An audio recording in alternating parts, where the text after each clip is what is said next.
Hello everybody and welcome to the YouTube character profile upload for Tony Stewart. That's right, Tony Stewart. That is right, that's Tony, yeah. Jason's dad, Jason Grimshaw's dad. Who's Jason, you might be asking? Well, you've not been watching Coronation Street long enough if you're asking that question. But Tony Stewart was a character that was in the programme for a bit, then he went away, then he came back looking a bit different, and then left. And the last time we spoke about him, so this character profile was for episode, and I had it up a minute ago, 178, I'm going to say. Yes, 178 of the podcast. Well done. Which was when Terence Maynard, the actor who played him, left the show. And kind of, if you listen to the what's coming up, which I guess you are, you'll see that we're left on a bit of a mystery about what's going to happen next to Tony. Back? Exactly. Will he come back? No doubt. Well, he'll come back. Spoiler alert: he didn't come back. No. But there's this isn't the end of Tony Stewart's story. So we're going to leave you to listen to the podcast where we talk about him back then, and we will come back at the very end just to get things right up to date again. So we'll see you on the other side. Right, we are going to be doing a character profile of Tony Stewart today. We meant to do him last week, but couldn't get around to it because I late recording. He has been gone 2 weeks, but not forgotten. Well, I hope we haven't forgotten about him because we're just about to talk about him for a little bit. Do you want to run down his statistics, Gemma? He was born on the 14th of March. On a year? In I don't know how old he is. 1963, I'm going to say. Why not? Could have been. He has got one child, Jason Grimshaw, who was born in 1983, which is a terrible year. No, that was a great year. That's when He first appeared on the 2nd of March 2003, and he last appeared on the 18th of November 2015. He wasn't in it all that time, though, was he? No, he had a bit of a break. He has been in 254 episodes, and he is played in 2003 by Alan Ingbon. Igbon. What a strange name for an actor. What's wrong with Usually Alan they make it Igbon? up, don't they? They make up a name if they've got a weird name. But Sorry to all our Igbonic listeners. Igbon? I don't know. Sorry. Is that to make me wonder whether I wrote it down wrong I think now? you've written it down. Like, can you imagine? Oh, have you heard the new Star Wars film's going to be starring Alan Igbon as Darth Evil Man? Why not? Igbon? Yes. Stop it, you're being so offensive to people with Igbon. I'm going to go out on a limb here and say that nobody who listens to this is called anything Igbon. If you are writing and let And us if you know are, how please insulted can you you tell are. us where the hell did Igbon come from? Did somebody write something down wrong when they were doing a census back in 1872? It's the new up-and-coming surname, you know. Okay. It's going to spread like the Igbonic plague.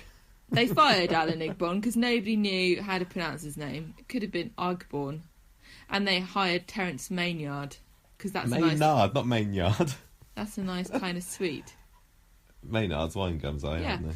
And he played Tony Stewart. Tony Stewart from 2000. Great. I don't feel very well. Mark is making me do it anyway. I am. I don't feel very well. You're doing this podcast today, Joe, and you've got a bad I stomach don't know or where not. I am. We've not missed an episode so far. We're not going to miss one just because you've got a bad stomach today. He played him between 2014 and 2015. Yes.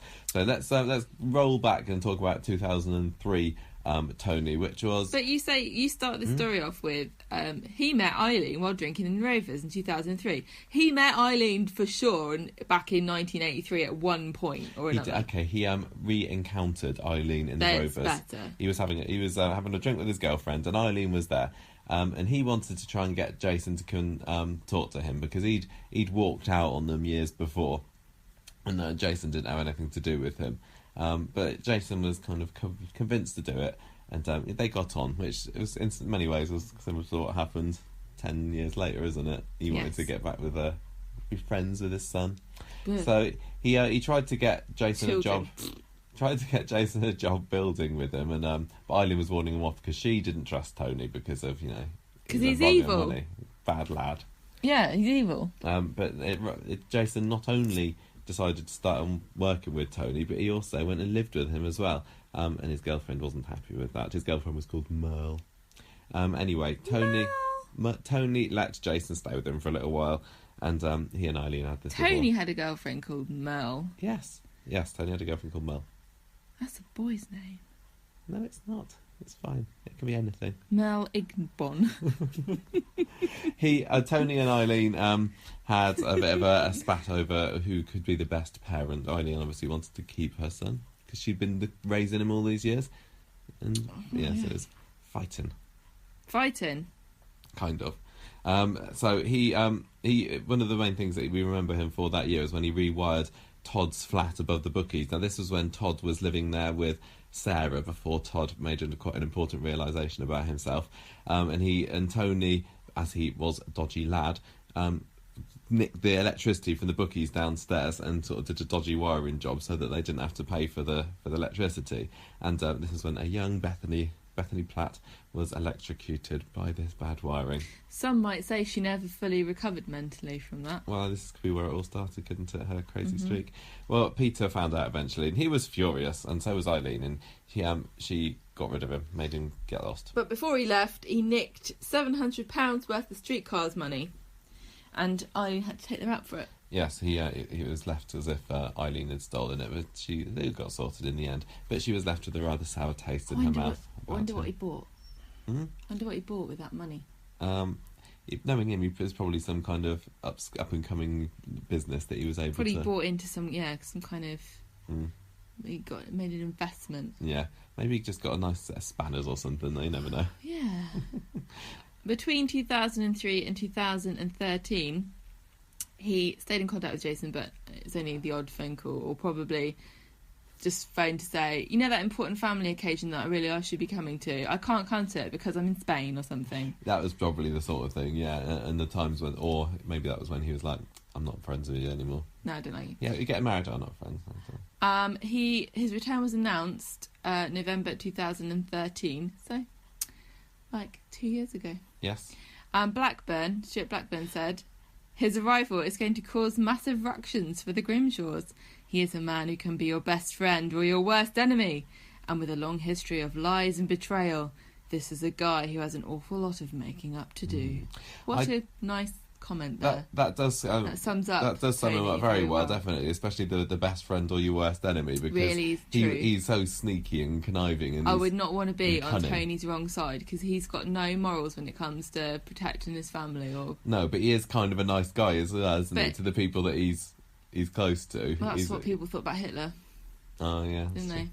I don't think I was very happy to hear that Tony was going to be back. Wasn't really. You weren't. I remember you saying. I wasn't really a fan of him when he was back in it in 2003. And it's like we don't need him back particularly, and I don't like when they recast actors anyway. But like I said, when he left a few weeks ago, I think I was eventually won round by him. Yeah, he definitely had a place on the street, and he did some important storylines. Yeah, one of the alpha males, wasn't he? Yeah.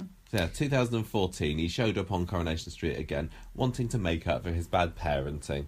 I think Jason had been trying to phone him the previous Christmas, but hadn't been able to get in touch with him or something, or Tony had been out of reach or whatever. So he shows up himself to make amends. Jason was a bit reluctant about letting him get too close, though. I've been burned once before, Dad. Exactly. Don't think I can trust you. Tony persuaded Jason to increase the quote he'd given Dev for building the gym, and instead of getting more money for the job, Dev hired someone else to do it. Graham Maysby. So Tony stole Maysby's tools. I've got him written in Maysby and Naysby. One of them. And so Jason got the job anyway.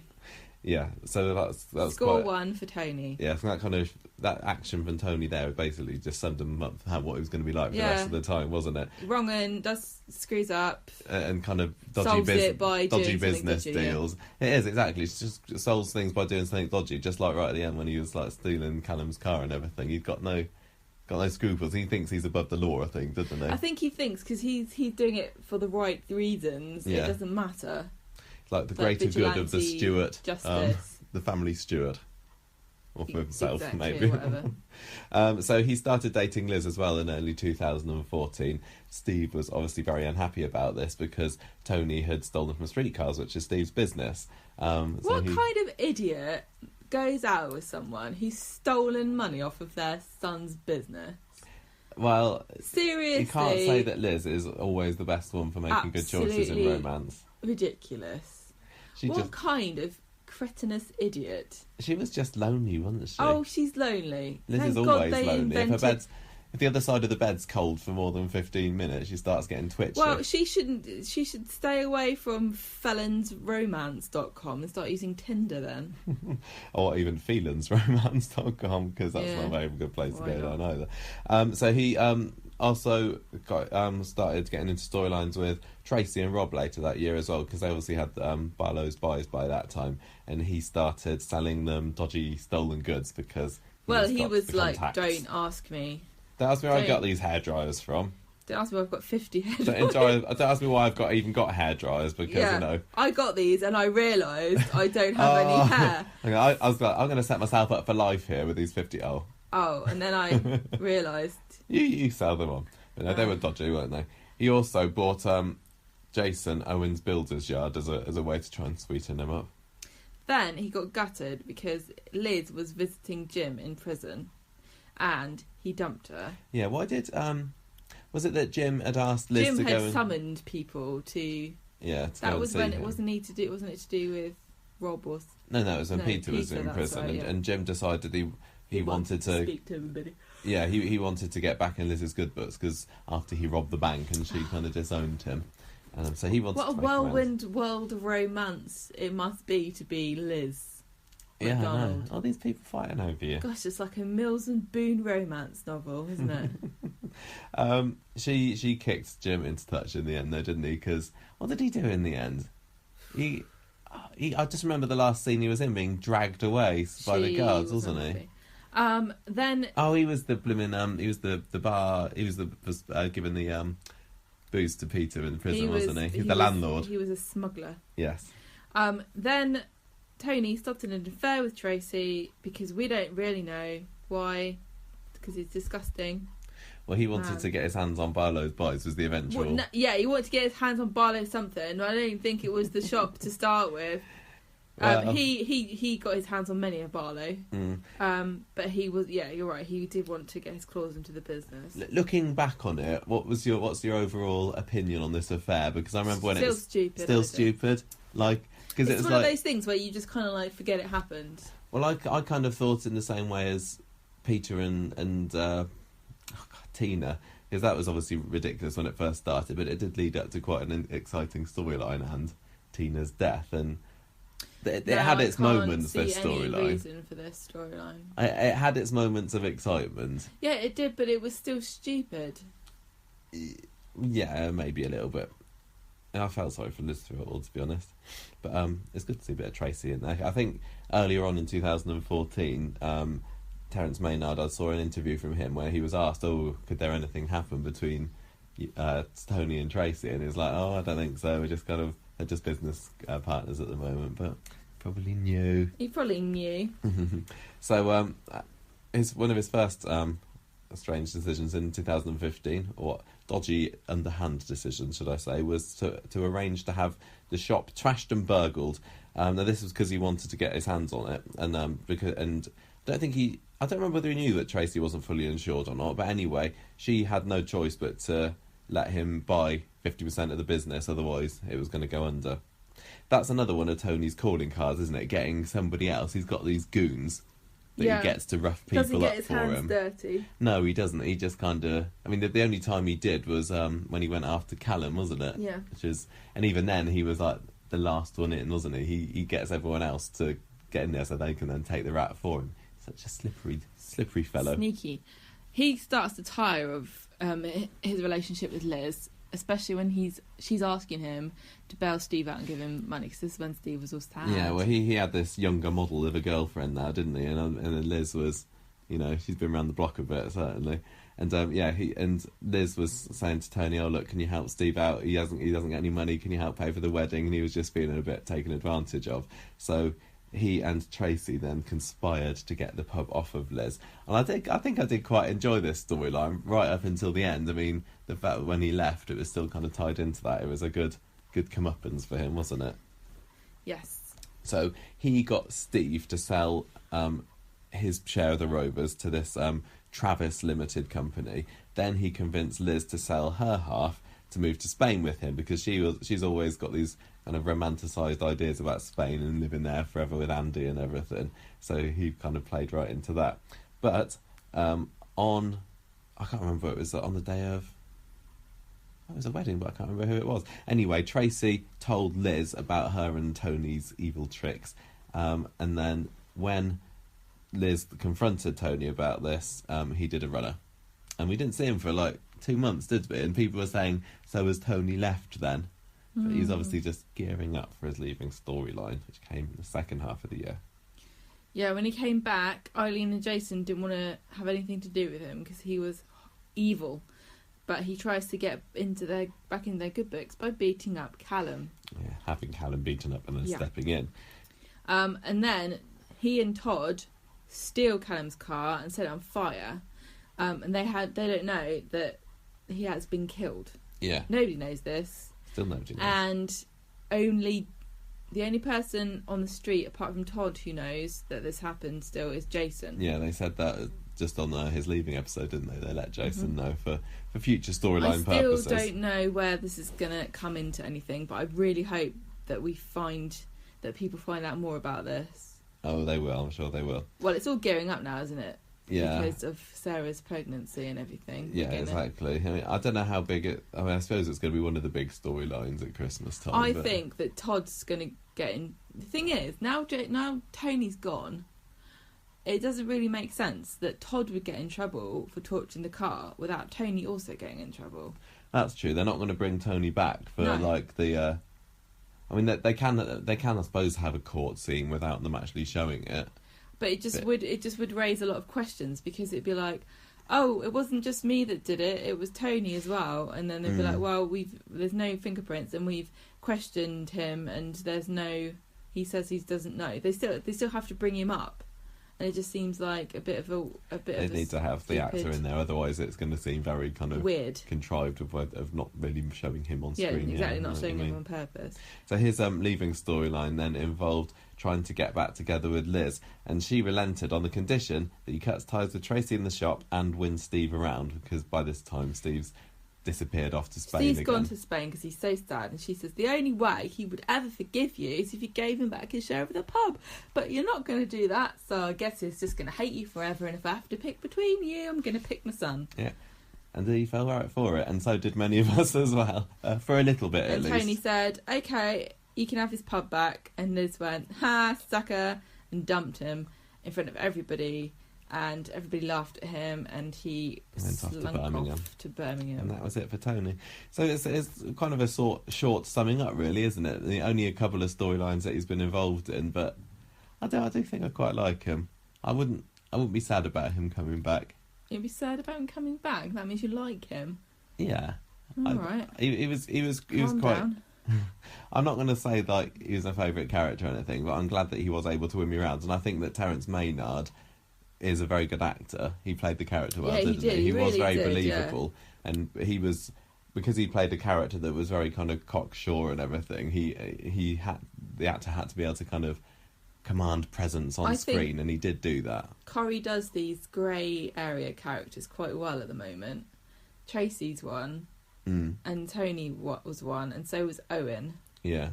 But I don't know who's left now, obviously Tracy, but who else? I don't really know. I think they need... Or Todd is one as well. Yeah, Todd's a real grey area. There's still so much that we don't know about him. Yeah. I kind of did quite like the Todd-Tony kind of pairing up, because Tony they never was really developed it enough, but I agree with you. Tony and Jason was always like the father-son relationship, but Jason was kind of a good guy. And Tony always wanted Jason to see his good side, and he didn't want Jason to get involved in anything dodgy and stuff.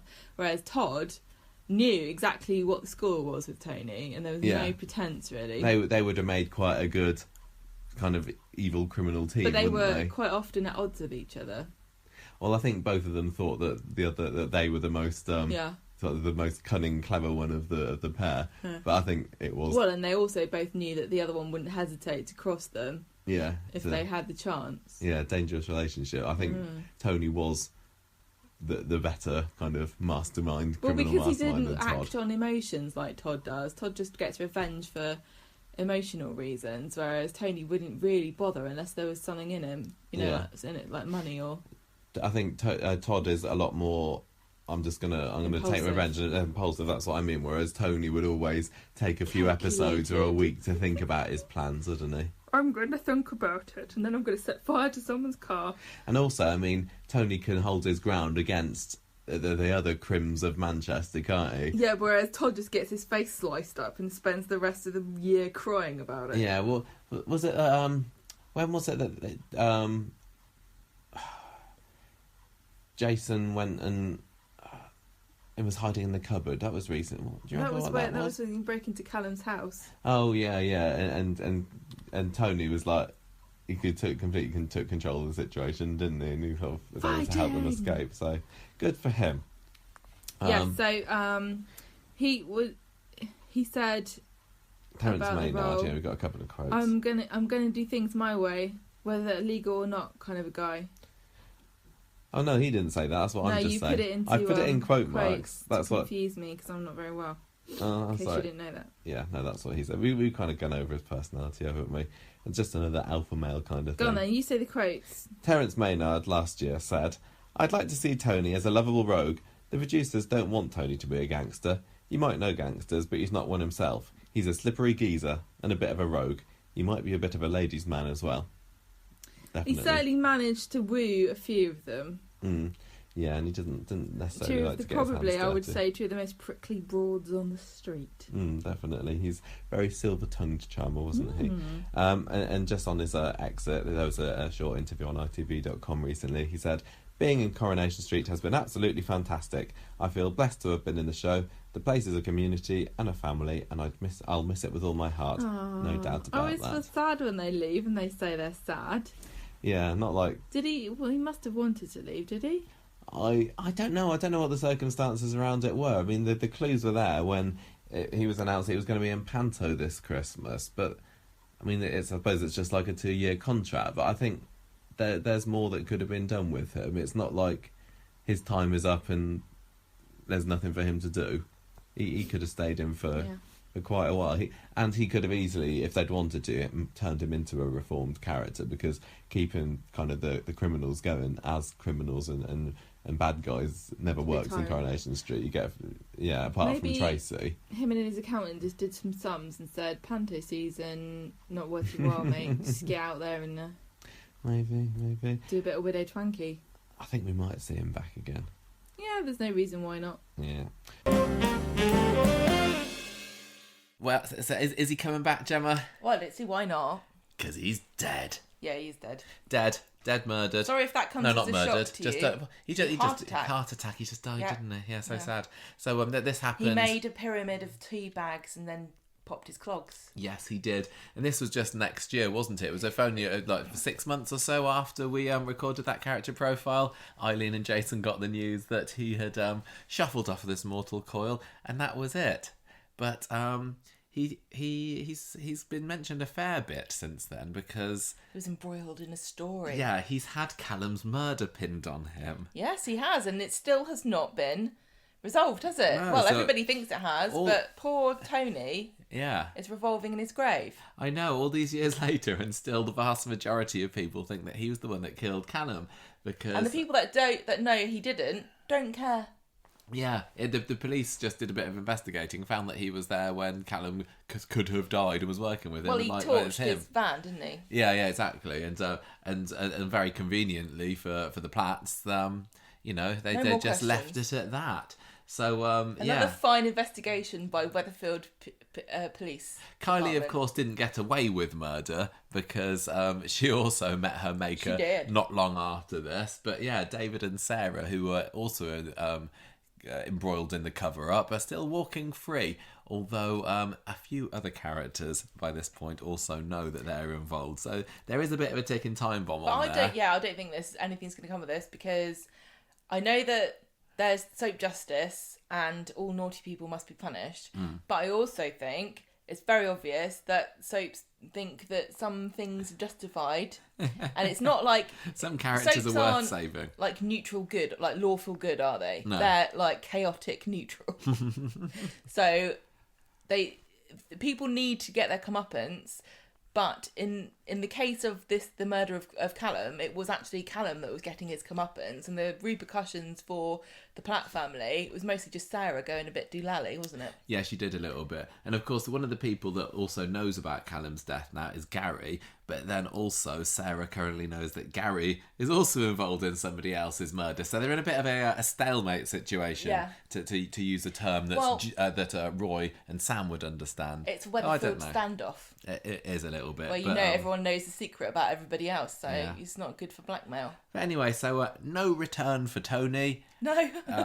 And even Jason's gone now as well, isn't he? I know. So, oh well. We'll have to wait and see whether the Platts and Gary and everyone do take that secret to the grave. I feel really bad for Tony. I feel it's not really fair. And also, Jason doesn't know, does he? No, he doesn't. So he poor thinks Jason thinks, it's, because I wasn't it when he went to go see his dad's flat after he died. Yeah. This is when the thing about he stacks his tea bags in a pyramid like I do, and then maybe I'm making this up, but I think he was like worried. Thinking, is he died of a heart attack? Am I going to, is it hereditary? I'm not sure. Is murdering hereditary? Is Jason, does he feel like he carries this genetic stain on his soul where his father is a murderer? Honestly, I don't think Jason thinks about anything. I don't think so. I think he's Although maybe okay. he could come back and have a chat with R. Kelly about what it's like to think that one of your parents is a murderer, but they're actually not. Well, he's also got a child, hasn't he? So, Holly wasn't his kid. No, there wasn't. So he's I don't know. Children? He's childless and fancy free. We don't know whether he's got a child. He might turn up with a kid in tow. But I think if I had a kid, and then I was like, "So, want to know about your grandparents?" I think I'd feel bad. Yeah, looking on the family tree, that there's a murderer in the family. So it'd be nice if he was exonerated, but don't think anyone cares anymore. Not so much at the moment. But anyway, that's it for Tony, isn't it? Yeah. So he was an all right character. I don't think he's going to go down as many people's favourite, but nice little mystery that he's been. Well, not a mystery. No, we the know mystery exactly of what will he happened. be found out? Yeah, that's not a mystery though, is it? That's a question. It is a episode question. So anyway, thank you everybody for listening. If you have stuck with us to the bitter end, goodbye for now. Bye.